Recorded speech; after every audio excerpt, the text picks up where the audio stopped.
Have you ever judged someone just because they looked quiet, different, or didn't fit in right away?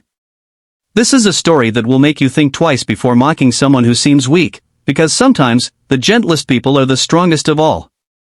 And sometimes, the ones we try to break are the ones sent to teach us the biggest lesson of our lives. Today's story is about a new girl who walked into a school hoping to find friends, peace, and a fresh start.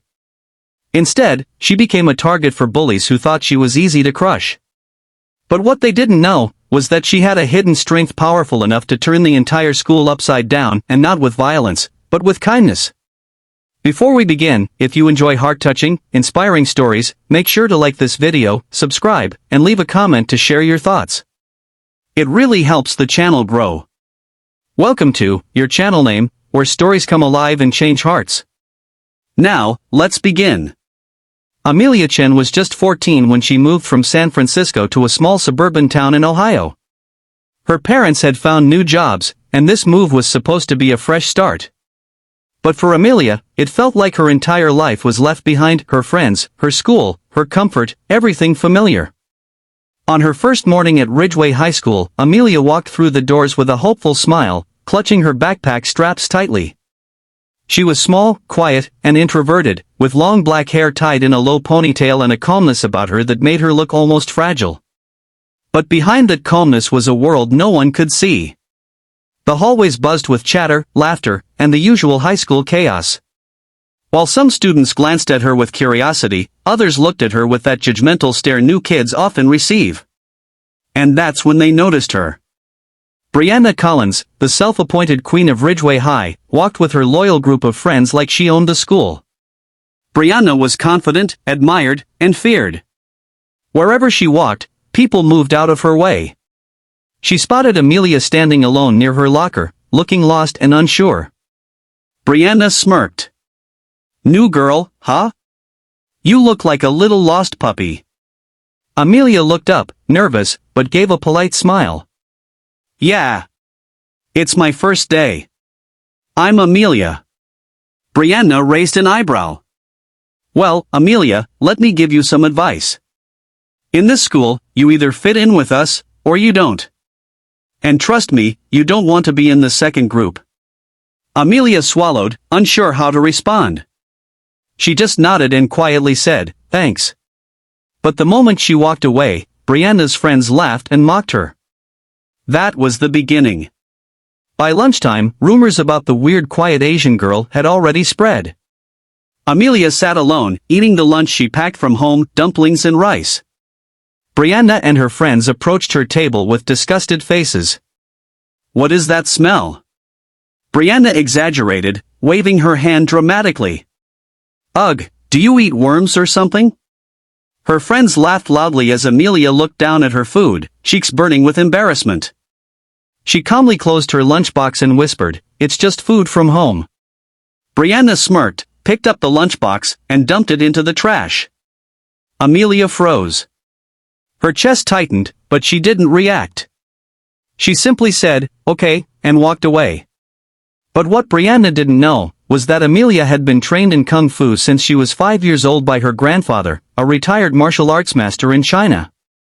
Her parents had enrolled her not just to learn self-defense, but to learn discipline, humility, emotional control, and the importance of kindness even toward enemies. Amelia wasn't weak. She was trained to fight, but also trained that the strongest person in the room is the one who chooses peace. Over the next few weeks, the bullying got worse. In gym class, Brianna tripped Amelia on purpose. In the hallway, someone pushed her books to the floor. Online, anonymous posts mocked her looks, her clothes, her culture. But Amelia never fought back. She picked up her books, brushed off her knees, and kept moving. Some students noticed her kindness, her calmness, and found it strange that she never snapped. One of them was Liam Turner, a kind-hearted boy who sat in the back of the class. He admired her quiet strength. Liam would sometimes offer to walk with her or help her find classrooms, but Amelia didn't want to drag him into her problems. She always smiled and said, "I'm okay. But thank you." Yet, she wasn't okay. One Friday afternoon, Amelia came home, locked herself in her room, and cried in silence. Her mother found her curled up under her blanket, tears staining her pillow.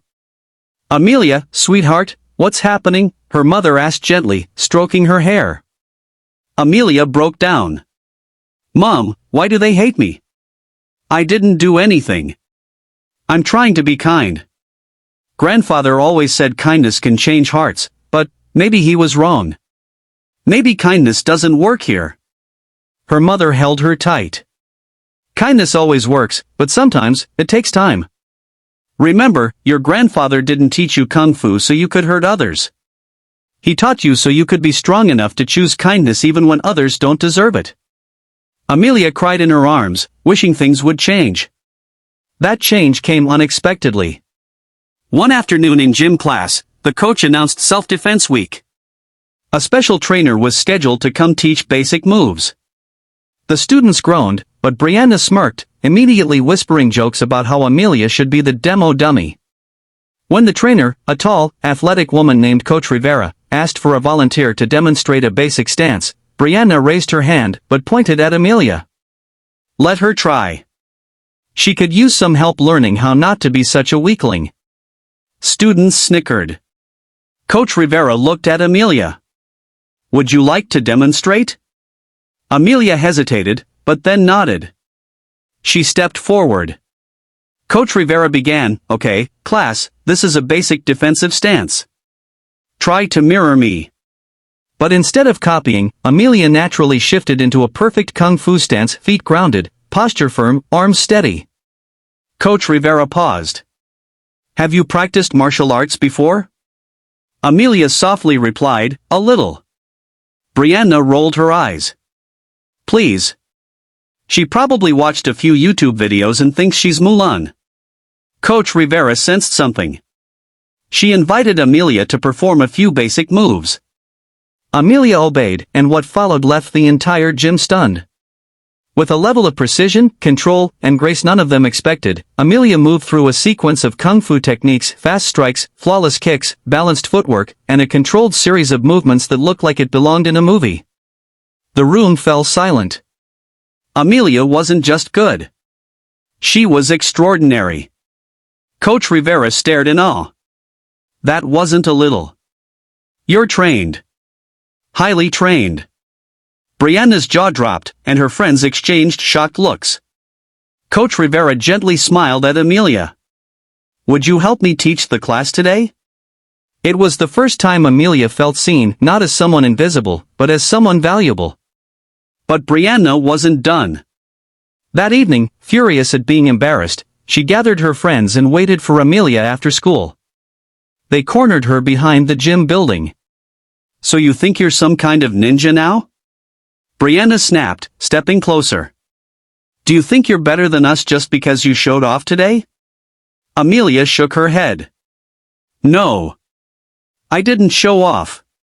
Coach asked me to. Shut up, Brianna barked. I'm going to make sure you never forget your place again. Her friends circled Amelia, ready to shove her, record her, humiliate her. Amelia stood calmly. She didn't raise her fists. She didn't threaten them. She simply said, I don't want to fight you. Hurting you won't make anything better. But I will defend myself if I have to. Brianna lunged at her. And that was the moment everyone realized the difference between knowing how to fight and knowing how to control it. Amelia didn't punch, didn't kick, didn't strike back. She simply stepped aside, used Brianna's momentum, and let her stumble safely to the ground.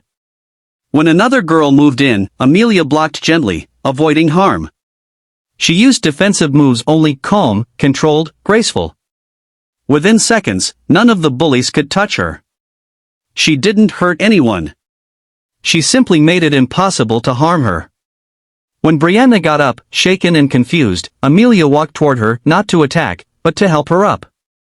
Everyone froze as Amelia offered her hand. You don't have to be like this, she said softly. I don't want to be your enemy. I'd rather be your friend. Brianna stared, stunned. Tears filled her eyes, not from pain, but from the shock that the girl she tormented for weeks was showing her kindness. Slowly, Brianna took Amelia's hand. The next day, the entire school buzzed with what had